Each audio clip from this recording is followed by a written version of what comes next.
and I can't zoom. I want to make it bigger. We don't have time for that. We do not have time for that. So, um, there's a lot going on. There's a lot, and there has been a lot. And this topic is something I've had um, on my list to talk about for quite some time. And I'm honestly just getting to it. Like, I'll just be honest, I'll be for real with you. Like, personally, like, there's just like stuff like left.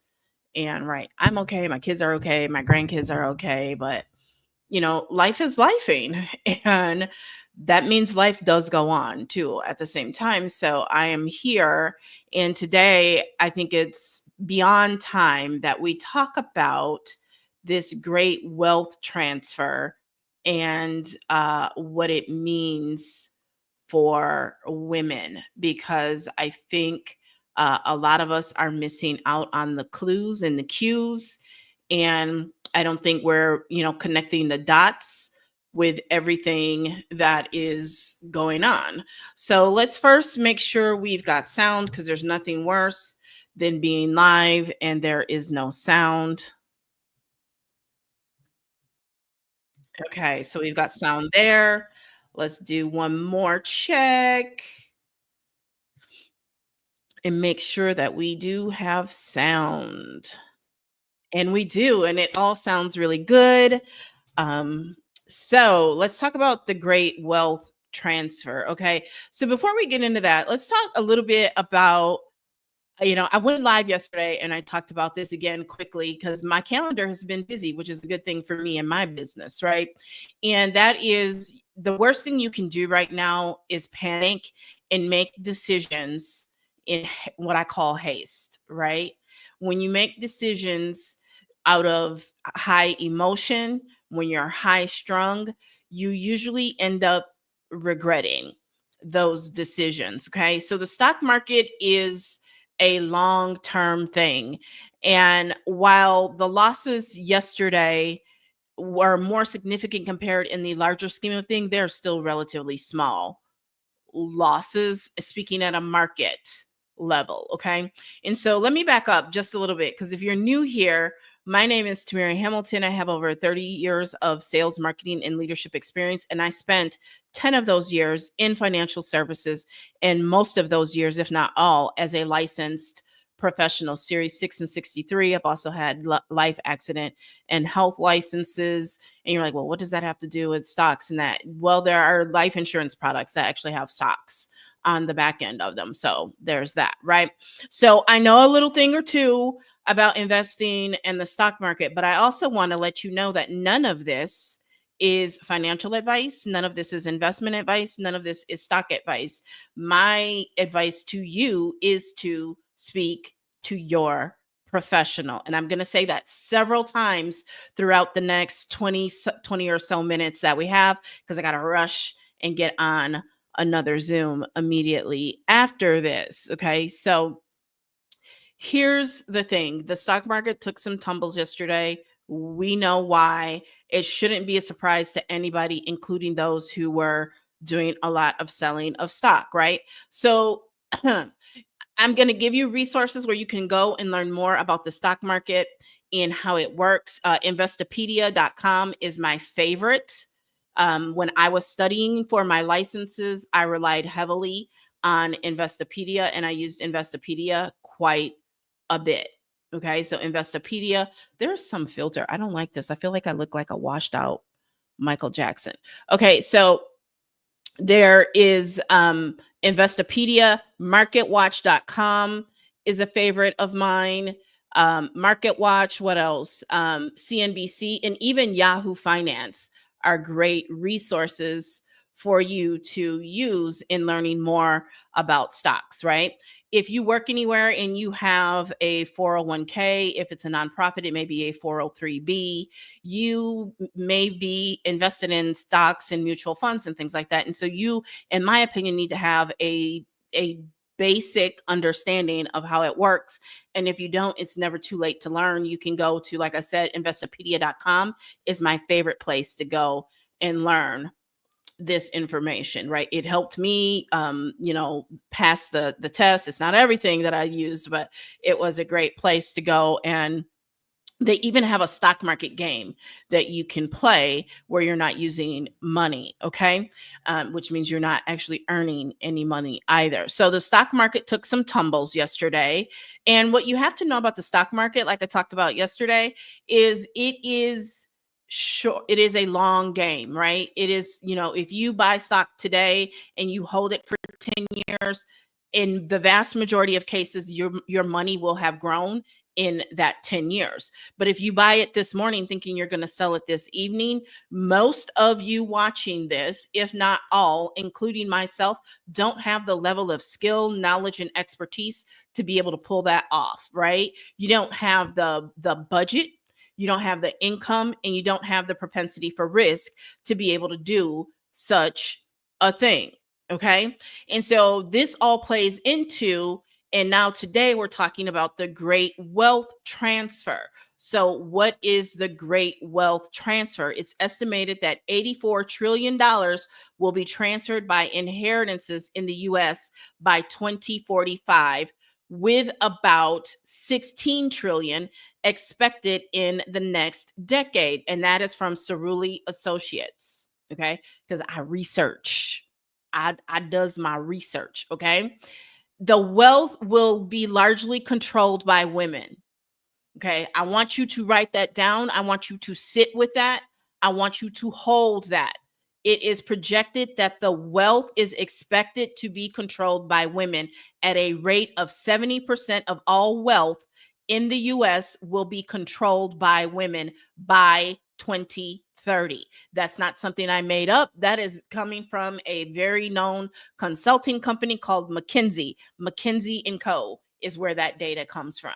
So 70% of all wealth in the US will be held by women by 2030.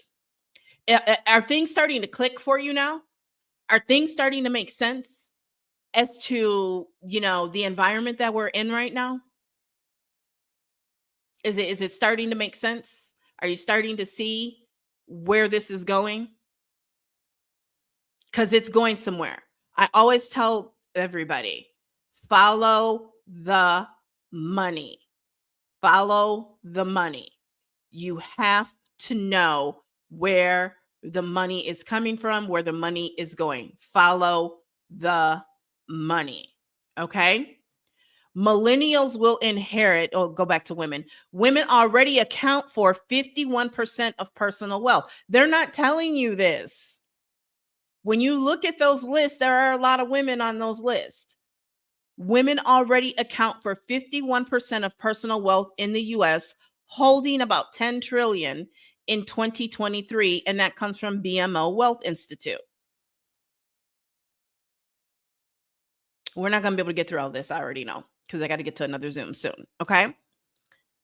So women already account for 51% of personal wealth, and women are expected to control 70% of all wealth in the US by the year 2030, which is 4 years and 8 months, or something like 4 years and a little over 9 months, about 9 months, right?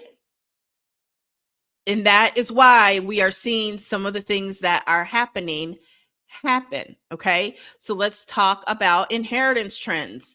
Women tend to live longer with an average life expectancy of 81 years compared to 76 years for men in the US, meaning they often inherit assets from spouses, and that comes from the CDC. Okay. Women are more likely to use wealth for philanthropy and impact investments, with 70% of women saying they want their investments to align with their values. That comes from Fidelity. Fidelity is synonymous with investments, right? Ever since I was a little girl. Okay. There's a financial confidence gap. Despite increased wealth, 59% of women feel they lack the financial confidence to manage their investments actively. And so that's why I've been weaving a little bit more of that into my content. But I'm also, again, very much stressing I am no longer a licensed professional. You should still seek a licensed professional. This is for educational purposes only, and it does not preclude you speaking to a licensed professional and getting professional advice. This should not be construed as advice in any way, shape, or form. It is merely for educational purposes. And that goes for the modules in DBA as well. They are for educational purposes. You need to actually speak to a financial services representative, a licensed professional, so you can get a plan that is based on you, where you are in life, where you've been in life, your budget, your assets, what, not everybody should be investing in crypto. I keep telling y'all that. Most people shouldn't be investing in crypto because it's unregulated and it's highly speculative. And so, I'll tell you a quick story because I got to move fast here. When I worked in banking, I had a newly licensed rep who, around tax time, because remember, this is a huge, there's a lot of money in circulation right now. You got bonuses from corporate executive bonuses, middle management, lower management bonuses in play right now, plus all this tax refund money. There is billions of dollars in circulation right now. So none of this is to say that you should, stop selling and think that your customers aren't buying, because they absolutely are. So it was tax time, and this young single mom couldn't have even been 25 years old. She had $1,000, and this banker, and that was her savings. This banker wanted to put her $1,000 in a mutual fund, and he almost lost his job over it because I wasn't playing with him. And it wasn't about me having been that young single mom. It was me understanding legally we have a fiduciary responsibility. And by putting her in the $1,000 mutual fund and she has no cash money, no liquid money, when she comes back in 2 weeks, which she did, and needed to access that money, right? And she needs to access that money again in 2 weeks, and she can't because it's in a mutual fund, or she can, but there may be penalties, and now she may have to pay, taxes on earnings and all these other things that I don't even want to get into right now. It was not the right fit for her. And so that is why I'm not being a hater when I tell you that most of y'all shouldn't even be thinking about crypto. I'm not being a hater. But you don't want to listen to me. You want to listen to the guy who is stealing our data. You want to listen to the guy who is, firing all these employees, but getting paid billions of dollars in government contracts. And that's your prerogative. You do you, boo. And I'm going to do me. I'm still going to show up, and I'm still going to, share the information. All right. This is also because women, especially, right, are starting businesses. Women-owned businesses in the U.S. account for 42% of all businesses, employing 9.4 million people and generating 1.9 trillion in revenue. And that's coming from American Express 2023 State of Women-Owned Business Report. See, I'm gonna bring receipts. I'm not just talking out the yap out the side of my neck. Okay. Women of color represent the fastest growing group of entrepreneurs, with Black women starting businesses at a rate of 4.5 times higher than the overall average, coming from JP Morgan. Female entrepreneurs receive only 2.3% of venture capital funding, despite owning a significant share of businesses. And that comes from the Harvard Business Review. Okay. So then there's also financial literacy and investing. Women invest 40% less than men, but achieve equal or better returns when they do invest. I watched a video last night, something about a golden womb. When a man gets upgraded by being with you, right? When he goes from hanging out the side of a passenger ride of his best friend's ride, right, to up leveling because he's with you now. This is an example of that, right? 67% of women report wanting to learn more about investing to grow their wealth. There is a wealth gap, okay? Women's average retirement savings are 30% lower than men's due to lower lifetime earnings, because we take time off to have babies. Some are at liberty to do it for years, right? They might have 3 kids in 10 years, and the youngest one, it might take 10, 15 years before they are, the kids are back in school full time and they can go back to work. right? So women's retirement savings are 30% lower than men's due to lower lifetime earnings. That's really why IRAs exist, aside from business owners, right? Married couples, often take advantage of that in Roth IRAs. Women spend an average of 12 years out of the workforce for caregiving, resulting in $324,044 in lost lifetime wages and benefits. And it's probably more than that now. Okay. So there's a lot of opportunities for women when it comes to this wealth gap, right? The global digital economy is expected to grow to 20.8 trillion by this year, creating opportunities in e-commerce, tech entrepreneurship, and digital marketing. This isn't coming from me. This is coming from World Economic Forum. This isn't coming from me. It's coming from the World Economic Forum, right? Demand for skills in AI, cybersecurity, and data science is expected to grow by 30% by next year, 2026, offering high-paying job opportunities, source U.S. Bureau of Labor Statistics. So you see why some of the moves that have been made since late January are being made, and who it's impacting and who it's boxing out. And it's being done intentionally because of this wealth transfer. I'm going to let you sit with that for a second and take a swig of water.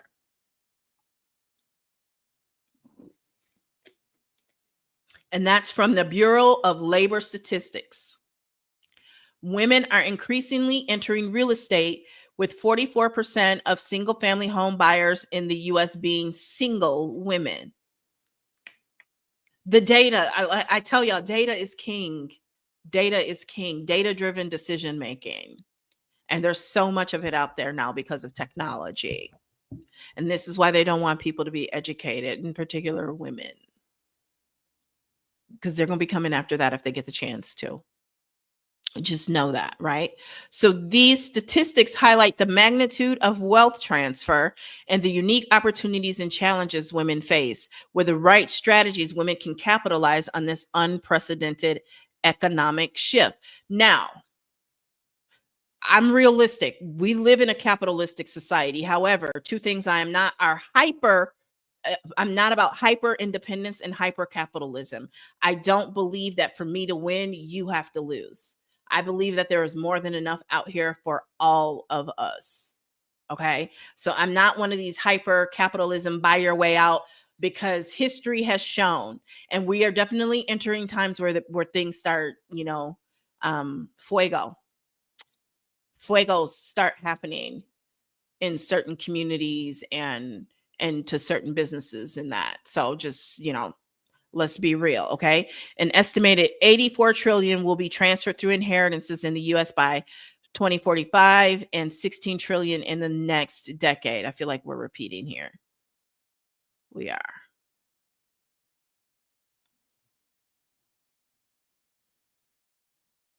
Okay, so I'm just going to leave it there for right now. I'm just going to leave it right there.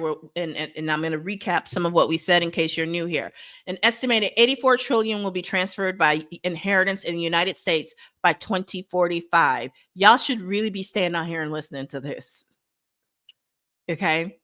An estimated 84 trillion will be transferred through inheritance in the US by 2045, with about 16 trillion expected in the next decade between 2025 and 2035. And that's from Cerulli Associates. Women are expected to control 70% of all wealth in the US by 2030, from McKinsey & Co. Women already account for 51% of personal wealth in the US, holding about 10 trillion as of 2023 from BMO Wealth Institute. Millennials will inherit over 68 trillion from baby boomers by 2045, the largest generational wealth transfer in history, and 70% of it will be controlled by women. You have to be connecting the dots here. You've got to be connecting the dots here. Don't make me say it out loud. You've got to be connecting the dots here and understanding what is going on and who's under attack and why. Follow the money. Data is king. This is about wealth transfer. A lot of these moves are being made intentionally. This is for educational and entertainment purposes only. A lot of these moves are being made intentionally, allegedly, purportedly, possibly, right? If you understand the stock market and you understand that the name of the game is to buy low and sell high, right?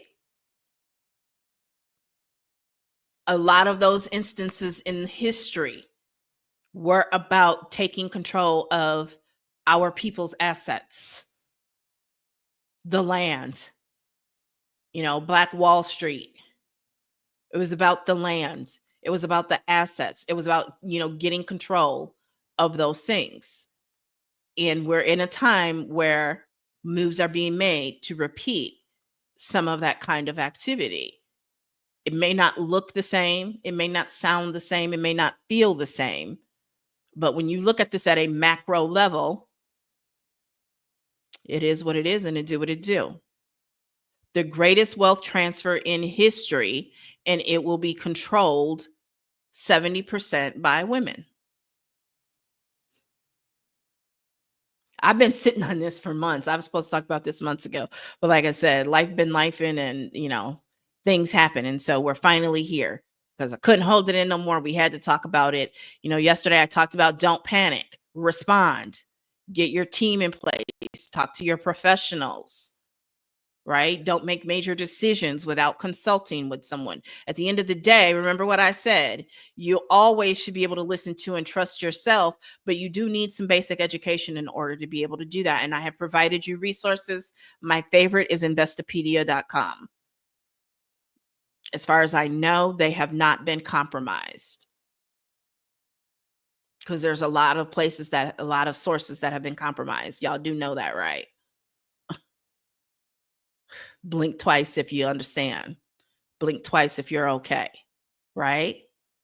This is about the greatest wealth transfer in history. So here's what you need to know and do, because I got to get ready to go. You need to be monetizing your skills. You should not be relying on just a job. Nobody is too good to be out here in these digital streets. Nobody is too good to be out here having multiple streams of income that are active, because everything ain't passive. Passive is really kind of like a unicorn, and it's not what they tell y'all it is. And in that, like, you got to show up. You got to show up. One, because you were not born in this level of the system where you can truly just wake up and get paid without doing anything. You can't. And I do generate sales and customers and leads in my sleep, but I still get up and show up. And that's how I get those customers and leads in my sleep, from what I actively do. Create content just like this. Okay. So you need to be upskilling. You need to be monetizing your current skills, and you need to be getting your plan B, C, and D in place if you don't have it ASAP. We're going to be looking at, in my opinion, more multi-generational living. We're going to be looking at, a lot of co-living is how people are going to have to make it. People are going to have to go back to, when I grew up, it was very common for grandparents to have gardens where they grew their own food, their own vegetables, at least things like tomatoes, collard greens, stuff like that.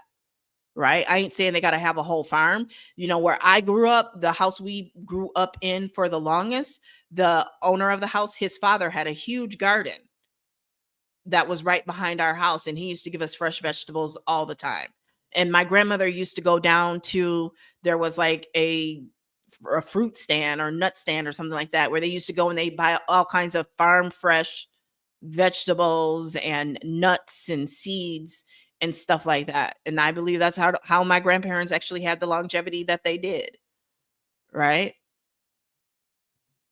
My grandmother lived to be a longer age than her mother did, for example. So I do have to go because I got to hop on another Zoom. Hopefully I will be able to come back live later, but go back and watch the beginning of this and get the data down. You have to understand none of this is by accident. And I'm going to leave you with this, okay? That party, the grand old party, has been lying in wait and strategizing for 50 years. Y'all will pay me or think you're supposed to sit with me for free and get the strategy for free. Or if you, heaven forbid, you pay for it and think you're supposed to have a business that is transformed by the end of that session. No, your mind should be transformed by the end of that session. You still have to go and apply the information you get from that session. It took them 50 years to reverse Wade, our VW. And they were patient. And y'all don't have the patience for 6 months of dedicated action in your business. Do you know how much you can move the needle in your business in just 5 to 7 days if you actually sit in these strategy sessions with me and then go and do what I give you, the checklist, I give you the bullets, I tell you exactly what to do. But no, that's too much work. You want passive. Okay. Y'all gonna really be seeing what passive look like in the next years, right? Because nobody's coming to save you. Now, there's a lot of people saying stuff that I don't agree with and how they're saying it, but that part is true. Ain't nobody coming to save you. Okay. So sit with that until I can get back with you. If you're not following, make sure you follow and hit that bell for notifications so you know when I go live again. But I do have to go. I'll chat with you later. Bye.